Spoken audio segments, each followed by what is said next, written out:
அந்நாட்களில் மரியா புறப்பட்டு யூதேயா மலைநாட்டிலுள்ள ஒரு ஊருக்கு விரைந்து சென்றார். அவர் சக்கரியாவின் வீட்டை அடைந்து எலிசபெத்தை வாழ்த்தினார்.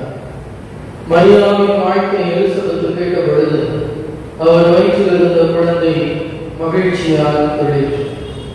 எலிசபெத்து தூய ஆவியால் முற்றிலும் ஆட்கொள்ளப்பட்டார்.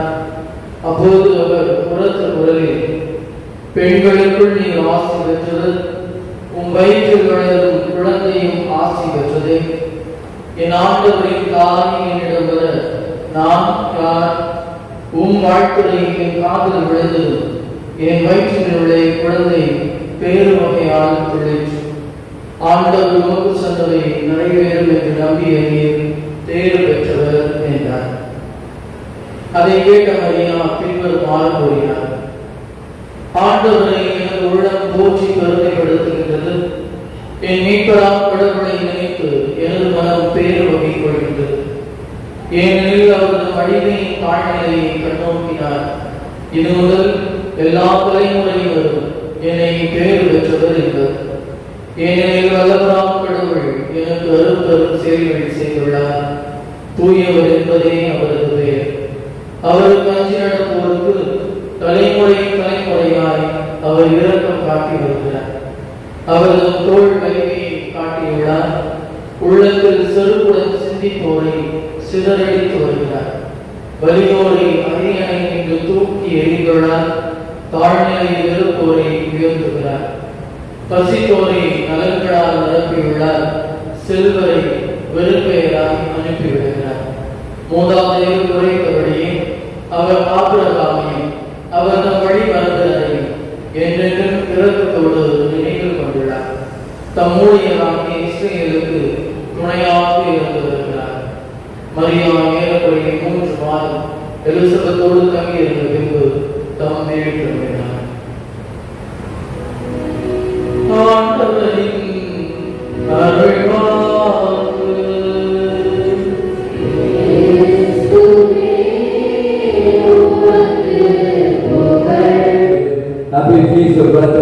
கடவுளை கொடுத்து விழா வாழ்த்துக்களை நாம் பெற்றுக்கொள்வோம். ஒரு சிந்தை நான் உங்களோடு கூட பகிர்ந்து கொள்ள விரும்புகிறேன். அன்னை மரியாதை விட்டேன். யார் இந்த அன்னை மரியா? நிறைய நேரங்களில் நம்முடைய பிரிந்த சகோதரர்கள் நம்மை கேட்கிற கேள்விகள், அன்னை மரியாதை பற்றி இவர்களுக்கு என்ன சொல்ல முடியுதுன்னா, அன்னை மரியாதை நினைத்தவரையெல்லாம் தான் என்ன சான்று விடுகிறார்.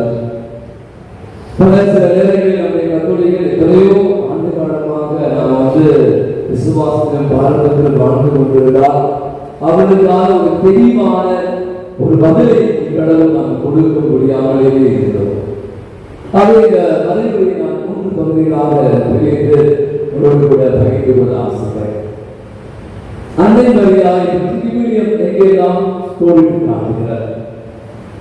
வாசிக்க கேட்ட அன்னை மரியாதை ஆசிரியருக்கு உதவி செய்தவர். அன்னை மரியாதை வானதூதர் கபிரியேலை சந்திக்கிறார். கேட்ட வானதூதரை பெற்றவர் என்று வான்முறை எதிர்பார்த்த அன்னை மரியாதை எலிசபெத் அம்மாவை சந்திக்க செல்கிறார். அன்னை மரியாதை குழந்தையை பெற்றெடுக்கிறார். அன்னை மரியாதை இயேசுவை கோவிலிலே காணிக்கையாக செலுத்துகிறார். காணாமல் போன இயேசுவை தேடி போகிறார். தொடர்ந்து நாம் வாசிப்போம் என்றால் இயேசுடைய முதல் அற்புதம் அந்த தண்ணீரை திராட்சரசமாக காணாமல் இருக்கிறார். இயேசு பற்றி பல இடங்களில் சொல்ற செய்திகளை எல்லாம் கேட்கிறார். கடைசியாக பார்க்கிறோம், இயேசு அந்த மகிழ்ச்சி கல்வானை போகிற போது சிறுவேளையில் இருக்கிறார். மேலுமாக திருத்தூதர் லூக்கா சொல்வது போல திருத்தூதர் பணியில திருத்தூதர்களோடு பெந்தெகோஸ்து பெருவிழாவில் அன்னை மரியாதை இருந்தார். இதுதான் அன்னை மரியாதை பற்றிய நமக்கு திருக்குறளில் சுட்டி காட்டுகிற பகுதிகள். ஆக இன்று நாம் கொண்டாடுகிற அன்னையுடைய விண்ணேற்பு பெருவிழா இதில் இடம்பெறவில்லை. திருவை அன்னை மரியாதை பற்றி என்ன சொல்கிறது? அடுத்ததா நிறைய சொல்கிறது. 1437 எமீஸ்வரத்தில் அன்னை மரியாதை அப்படி ஒரு மறைமுறையை குறிப்பிடுகிறாங்க. அவர் 1854 ஆண்டு டிசம்பர் 8ஆம் தேதி அன்னை மரியா அமல உருவகை அவர் மாசு மறுவிற்று விழாவில் உலகிலே பிறந்தார் என்ற ஒரு மாபெரும் மறைமுறையை திருத்தந்தை அவர்கள் எடுத்துரைக்கிறார். குழந்தைங்க பார்த்தீங்கன்னா இன்று நாம் கொண்டாடி கொண்டிருக்கிற அன்னையுடைய வெவ்வேறு 1950ஆம் ஆண்டு நவம்பர் மாதம் 1ஆம் தேதி நம்முடைய திருத்தந்தை 12வது பத்திநாதர் அன்னை மரியா மாசற்ற அன்னை மரியா உடலோடும் ஆன்மாவோடும் விடலத்தில் எடுத்துக் கொள்ளப்பட்டார் என்ற ஒரு மாபெரும் மறைமுறையை சொல்லி 15ஆம் தேதி கொண்டாட வேண்டும் என்று அழைப்பு விடுகிறார். 11 ஆண்டுகளாக இந்த விழாவானது கொண்டாடப்பட்டுக் கொண்டிருக்கிறார். தொடர்ந்து பார்த்தீங்கன்னா அன்னை மரியாதை நிறைய சொல்ல செய்தி எல்லாம் சொன்னான். அவை அங்கேயும் கூட சொல்லி 2வது 3வது பகுதியாக நிறைய தாமியுடைய எல்லாம் போறீங்க அவங்க எல்லாரும் வேளாண்மைக்கு போறோம் அப்படின்னு சொல்றாங்க. பெரியவர்கள் மாலை போடுவாங்க. சாலை சொன்னாங்க. அதெல்லாம் சொன்னாரு வேளாண்மை நமது வியாபார மாதா ஆலயம் பூண்டி மாதா இன்னைக்கு பார்த்தா காமநாயகர் பெற்றோர்கள் பனிமய பருவ மாதா அல்லது தூத்துக்குடியில் இருக்கிற பனிமய மாதா இப்படி பார்த்தீங்கன்னா மாதாவுக்கு இப்படியாக இருக்கிற மக்கள் நிறைய பேர் அதாவது பூண்டி மாதா என்று நான் சொல்லக்கூடிய அளவுக்கு மாதாவை மரியாதை பின்தொடர்கிற மரியாதையை புகழை படை சாற்றுகிற சோக்கணக்கான மக்கள் அன்னையுடைய வெள்ளியேற்பு அவர் கொண்டாடும் உடலோடு ஆன்மாவோடு அவர்கள் எடுத்துக் கொள்ளப்பட்டார். திருவிழத்தில் ஒரு சண்டைகள் நம்ம பெரிய வீரோ முடக்க 5ஆம் அதிகாரத்தில் வாசினா வீரோ நடந்து கொண்டிருந்த போது ஆண்டவர் அவர் எடுத்துக் கொண்டார் அப்படின்னு வாசிக்கிறோம். தொடர்ந்து அரசாங்க 2வது புத்தகத்தில் எடுத்து வாசினா அந்த எலியா என்ற எலிவாக்கத்திற்கு ரகசியம் அப்படியே கடவுளோடு ஒன்றாக எடுத்துக் கொள்ளப்பட்டார் அப்படின்னு சொல்றாங்க. நாம கொண்டாடுகிற விழா உயிர் பெறுகிற இயேசுடைய உயிர்ப்பின் பெருவிழா அசென்ஷன் அப்படின்னு சொல்றாங்க. அசென்ஷன் இயேசு உயிர் பெறுகிறார் அவர் விண்ணேற்றம் அப்படின்னு சொல்றோம். ஆனா அன்னை மரியாதை பற்றி அசென்ஷன் விண்ணேற்பு அன்னை மரியாதை எடுத்துக் கொள்ளப்பட்டார். விண்ணேற்றம் விண்ணேற்பு நிறைய வித்தியாசம். இயேசு நிறையாக உயிர்த்தெடுத்து விண்ணேற்றம் அடைந்தார். ஆனால் அன்னை மரியா விண்ணகத்துக்கு எடுத்துக் கொள்ளப்பட்டார். ஒரே ஒரு சிந்தையே அன்னை மரியா விண்ணகத்துக்கு உடலோடு ஆன்மாவோடு எடுத்துக் கொள்ளப்பட்டார். இந்த உலகையை பொதுவாக சொன்னோம். நம்ம உலகில் பிறகு அத்தோடையுமே பிறப்பு நிலைப்பாம். அதாவது எல்லாருமே ஜென்ம பாவத்தோடு பிறகு அனைவருக்கும் பிறப்பு ஒன்று இருக்கிறது. திருமுழுக்கு வழியாக இந்த பிறப்பு நிலை பாவம் ஜென்ம பாவம் கடுமைப்படுகிறது. நாம் அவருடைய குழந்தைகளாக மாறும் நம்முடைய தந்தையாக மாறி எல்லாருக்கும் இருக்க ஒரு சாதாரண ஒரு அப்ப இந்த மட்டும் ஒரு வித்தியாசத்தை நம்மால பார்க்க முடியும். அன்னை மரியா பிறப்பு நிலை பாவம் இல்லாமல் ரொம்ப அழகாக வாசிப்போம். ஆரோக்கியமாக எடுத்து வாசிக்கா ஜென்ம பாவம் இல்லாமல் பிறந்த ஆரோக்கிய மாதாவே எங்களுக்காக நீடிக்கணும் அப்படின்னு பலமுறை சொல்லிட்டு முதல் விஷயம் பாத்தீங்கன்னா எப்படி அட்ரஸ் பண்றாரு? ஆரோக்கிய பெற்றவரை சாதாரண ஒரு பெண்ணாக சாதாரண ஒரு 20 கிராமத்திலே பிறந்த ஒரு பெண்ணாக இருந்தா மரியா அப்படின்னு சொல்லியிருந்தான். ஆனா நீங்க பார்த்தா அருள்மிக பெற்றவரே என்ற அந்த முதல் அடைமொழியே அவள் சாதாரணமானவள் இல்லை என்பதை நமக்கு மிக தெளிவாக தெரிகிறது. நான் சொன்னதாலே இந்த வெள்ளீர்ப்பு அப்படின்னு சொல்லும்போது அவள் பிறப்பினை பாவம் அச்சவளாக பிறந்தவருடைய விளை ஆண்டவருடைய திரு தாயாராக அந்த இயேசுவை தன் உதரத்திலே சுமந்தவருடைய அந்த பேச்சோடு மட்டுமல்ல, இயேசுடைய அந்த வார்த்தைக்கு அவர் அடிபணிந்த பிற்பாடு அவருடைய வாழ்வில் அவர் சந்தித்த ஏராளமான துன்பங்கள் யாரிடமாக அவருடைய நாளையெல்லாம் 15 எத்தனை துன்பங்கள், எத்தனை அவமானங்களை எல்லாம் அவன் தாங்கினான். ஒரு விளைவுதான் நீ பாத்தீங்கன்னா இன்னைக்கு கதிரவனை போல நாம் வாசி கேட்ட முதல் வாசி கதிரவனை போல முடிந்தான். கடவுள் அவர்களை எந்த அளவுக்கு உயர்த்தினார். நான் சொன்ன ஆண்டவர் அன்னை மரியாதை கொடுத்த ஒரு மகுடம், அவருடைய மகுடம் சூட்டி மகிழ்ந்த ஒரு நாள் தான் அவளை உடலோடு ஆன்மாவோடு விண்ணகத்தை எடுத்துக்கொண்ட இந்த அற்புதமான ஒரு விழா. இந்த விழா எனக்கு உங்களுக்கு என்ன செய்தியை தருகிறது? நம்ம வாசிக்கிற செய்தி கூட எடுத்துக்கொள்ள விரும்புகிறேன். உனக்கு முன்னாடி பார்த்தா ஆண்டவருடைய வார்த்தை அறிவிக்கப்பட்டோடனே எங்கனமாக என்ற கேள்வியை கேட்கிறார்.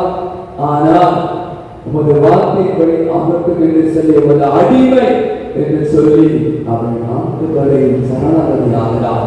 அவனை முழுமையாக நம்பினார். இந்த நம்பிக்கையோட விளைவு என்ன பாருங்க. அடுத்து அவர் சும்மாவே இல்லை. எலிசபெத் அம்மாவை சந்திக்க விரைந்து செல்கிறார்.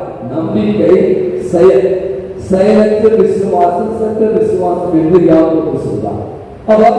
அன்னை மரியா அந்த வயது முடிந்த அந்த எலிசபெத் அம்மாவை சந்திக்க செல்கிறார். அங்கதான் நடக்கிற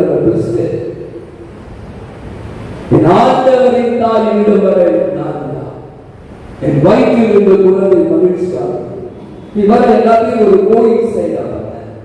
அருளுக்கு பெற்றவரை வாழ்க்கை என்று அவரை வாழக்கூட சொல்கிறார். இவர் ஏதோ அடிமை என்று சொல்லி ஆண்டவருக்கு தன்னை அர்ப்பணிக்கிறார். தொடர்ந்து வீட்டிலே முடங்கி கொண்டில்லாமல் ஓடி வசனம் சொல்கிறது. அவள் விரைந்து சென்றார். விரைந்து செயல்பட்டதை விளைவு என் ஆண்டவரின் தாய் என்று அன்னை மரியாள் எலிசபெத் அம்மாள் உயர்ந்ததற்கு உயர்த்தப்பட்டார். மூன்றாவது நான் சொன்ன இது ஒரு வாழ்வு முழுவதுமாக அவர் செய்த அற்புதமான காரியங்களை கண்டு தந்தையாகி கடவுள் அவனை உடலோடும் ஆன்மாவோடும் உயர்த்தினார். இன்று நாம் நீங்க இந்த விழா வழியாக என்ன ஒரு செய்தி எடுத்துக்கொள்ளலாம் யோசித்த போது இந்தியாவுடைய சுதந்திர தின விழாவை நாம் கொண்டார். அன்னை மரியாள் ஒரு சுதந்திர பறவையாக இருக்கிறது. அவர் யாருக்குமே அடிமைப்பட்டவராக கரை மாசு மறுபற்றவராக இருந்தார். யாருக்கும் எதுவுக்குமே அவர் அடிமை சிறைபிடித்தவராக இல்லை என்பதற்கான சான்றுதான் இந்த விழா நாம் எடுத்து சென்ற செய்தியாக இருந்தார். நீங்க இந்த சுதந்திர விழாவை கொண்டாடும் ஸ்கூல்ல ஒரு பசங்க சொல்லலாம், என்ன சுதந்திர தின விழா என்ன இண்டிபெண்டன்ஸ் என்ன இனி லீவ் விடுவாங்க, டிவியில ஏதாவது ப்ரோக்ராம் போடுவாங்க, அதாவது எல்லாம் ஊருக்கு எங்கேயாவது போனா பீச்சுக்கு போனா இன்னைக்கு 2 நாள் தொடர்ந்து 2 நாள் ஒரு நேஷனல் ஹாலிடே. இதுதான் நம்ம மைண்ட் செட். யாரோ ஒரு அளவுக்கு சுதந்திரம் வாங்கி கொடுக்குறாங்க, நாம அதற்கு என்ன பண்ண ஒன்றும் பண்ணல. ஆனா இதுக்கு நீங்க நான் சுதந்திரமாக இருக்கிறோமா? கேள்விதான் இருக்கிறது. இதுக்கு என்ன சொல்றது? நம்ம சுதந்திரமா இருக்கிறோம் என்று சொல்லிக் கொண்டு இருக்கிறோம். ஆனால் நாம நிறைய வருஷத்துக்கு அடிமையாக இன்னைக்கு எத்தனை விதமான அடிமைகள் நீங்க செல்போன், தூக்கம், உணவு, சோம்பேறித்தனம், நிறைய நான் ஒரு டிஸ்கஸ் நான் சொல்லலாம். அகத்தை ஆர்வம் மன்னிக்க எல்லா விதமான அடிமை தன்னை சிறைப்பிடித்திருக்கிறது. அதை நான் மாட்டிக்கொண்டிருக்கிறேன். அதாவது எல்லாம் வெளியே வரவில்லை. நீங்க எப்படி சுதந்திர நாட்டை சுவாசிக்க முடியும்? மன்னிக்க முடியல.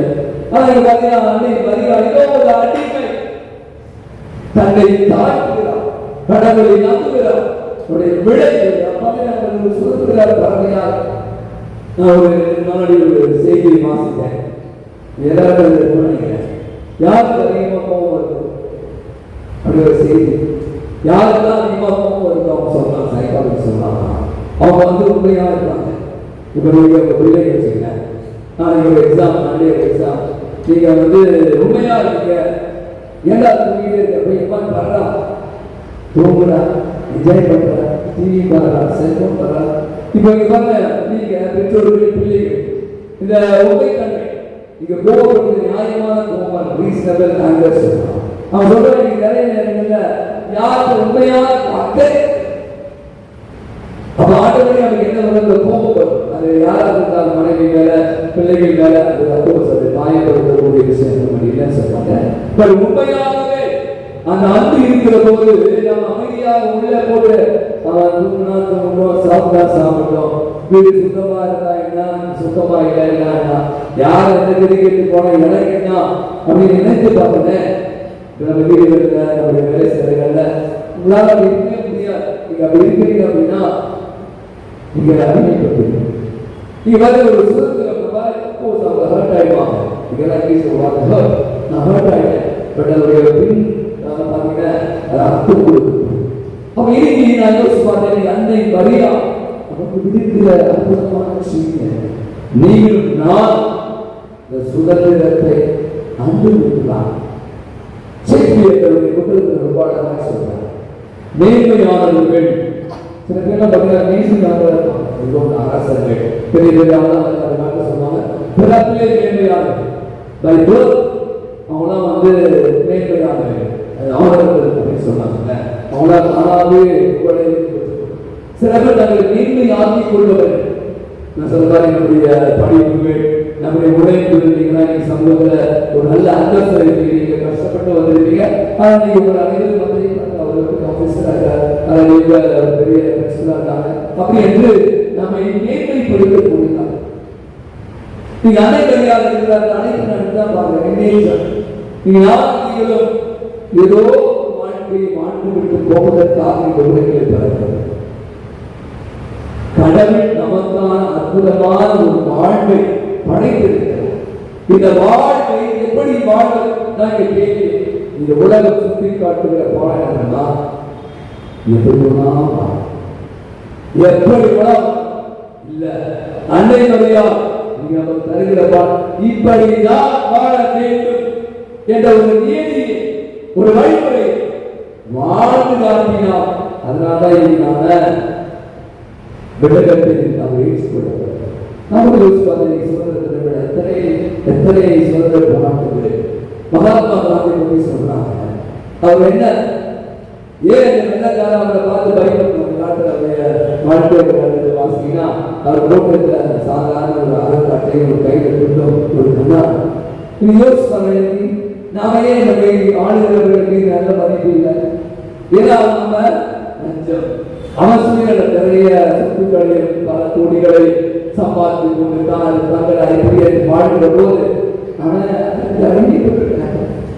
ஏன் இந்த மகாத்மா காந்தி என்றதான் சொல்லி கொண்டிருந்தா அந்த மனுஷனுக்கு எதுவுமே அவர் பெரிய பலகா ஒன்றுமே இல்லாம மக்களுக்கான வாழ்வுடைய வெளிப்பாடு யாருக்கும் அடிமை இல்லை என்பதை வாழ்க்காட்டினார்.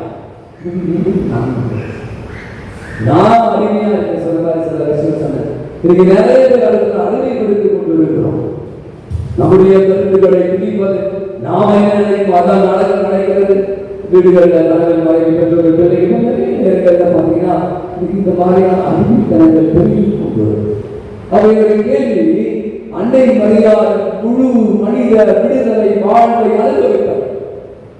நீங்க நான் அனுபவிக்கிறோமா? அனுபவிக்க வேண்டும் என்றால் என்ன செய்ய வேண்டும் என்பதற்கு அவரை மிக சிறந்த ஒரு சாமி. அவன் பாடிய அற்புதமான புரட்சி செலுத்தி சொல்லி சிறுநடைகிறான். வலியோடு ஒன்றுக்கெல்லாம் செய்வார், எளியோடு உலகம் மாறிக்கொண்டு பழைய காலம் இல்லை. நாளைக்கு வித்தியாசமாக நடந்து கொண்டிருக்க நிகழ்வு எல்லாம் பார்க்கிற போது எல்லாம் அடிச்சு அதான் அடிச்சு தரமட்டமாச்சு. நாளைக்கு என்ன நடக்குது யாருக்கு? அப்ப இன்னைக்கு நான் நீங்க இந்த விழா பிடிக்கிற மிகப்பெரிய ஒரு சபா அன்னை மரியாதை தருகிற சபா. அவள் சுதந்திரத்தை விடுதலையை முழுமையாக அர்ப்பணித்தார், அனுபவித்தார். யாரால இந்த சுதந்திரத்தை அனுபவிக்க முடியும்? அவங்க நிச்சயமா அனுபவ சுதந்திரத்தை பயணம். யார் அறிவிக்கிறதுக்கு வெளிவர விரும்புகிறார்களோ அவங்களுக்கு அதை அறிவிக்கிறதுக்கு வாய்ப்பை நீங்க இன்று நான் நீங்க இருக்கிறோம். நாம இங்கு அடுத்தவரை அறிவிப்படுத்துவோம் என்றால் நாம இதற்கு அடிமையாகி நாம் இன்னைக்கு சுதந்திர காற்றை சுவாசிக்க அன்னை மரியாதை கடனால இந்த 3 மாசங்கள் இருக்கிற அந்த செய்தியும் நம்ம இயற்கைய சுதந்திர நாட்டுடைய சுதந்திர தினவிழா இருக்கிற அற்புதமான செய்தி தான். எப்படிலாம் வாழ்வதல்ல, இப்படிதான் வாழ நமக்கு நிறைய freedom. Always say freedom and responsibility.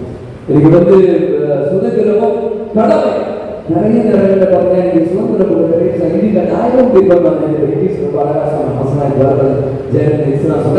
நான் தனியா யாரும் கேட்க அவசியம், நான் யாரையும் டிபெண்ட் பண்ணி வாழ அவசியம். இதுதான் எனக்கு மிகப்பெரிய இந்த ஃப்ரீடத்தை நிறைய நேரம் நான் மிஸ் ஃப்ரீடம் எல்லாருமே அது கணவன் மனைவி அவங்க பிள்ளைகள் அவங்க எல்லாருக்குமே சுதந்திரமும் ஃப்ரீடம் எப்போ நீங்க இந்த ரெஸ்பான்சிபிலிட்டி மிஸ் பண்றீங்களோ ஃப்ரீடத்தை தப்பாங்க.